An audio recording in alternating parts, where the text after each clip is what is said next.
You're here because you're looking for some career advice. Well, you're making a pretty good move in being proactive about it, and hopefully, what I provide sheds a bit of light on how you may want to approach your career. My name is Jaya, and I'm a graduate engineer with Nova Systems. For the next 5 or so minutes, I'm going to have a bit of a chat about what advice I would give my graduate self. Obviously, being a graduate myself limits the scope of this discussion, but I'm going to focus on the transition between university and industry, theory and practice, learning and doing. I'll start with a little bit about myself and what I do. I graduated from the University of Adelaide, finishing up in 2017 with a Bachelor of Mechatronic Engineering. The company I currently work for, Nova Systems, is a professional services provider, and what that really means is that we predominantly provide consulting services. And most of this is to defence, so things like test and evaluation services. But we don't just operate in defence, and we don't just provide services.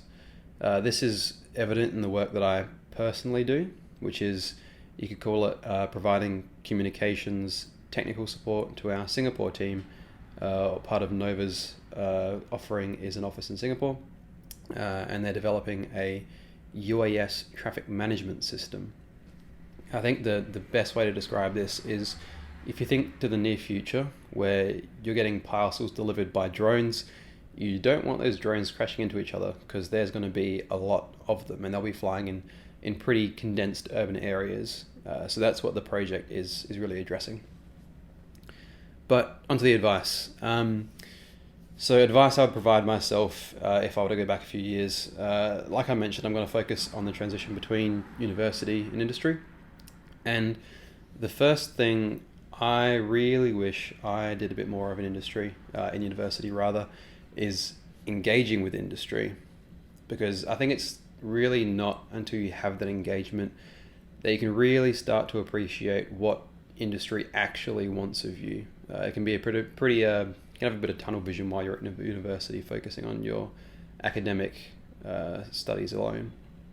Your employer is not going to want someone who locks themselves in a room and solves equations all day. The scope of work you can expect to do is going to be way, way larger than that.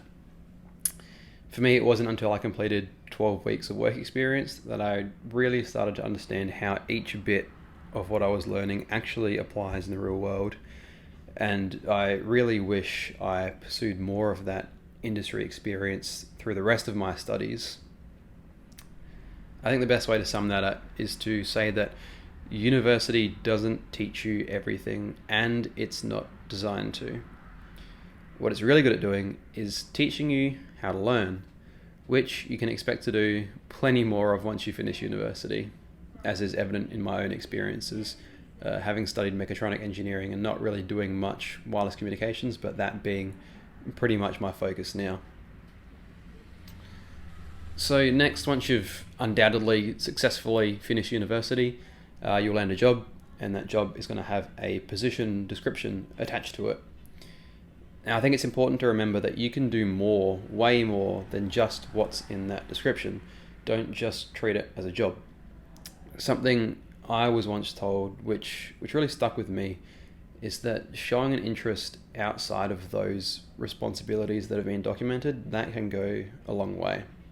Because there's a lot of good people out there who are really passionate about what they do, and if you show an interest in what they do, you can learn a lot from those people and really start to develop a wide-reaching skill set that expands beyond your immediate responsibilities.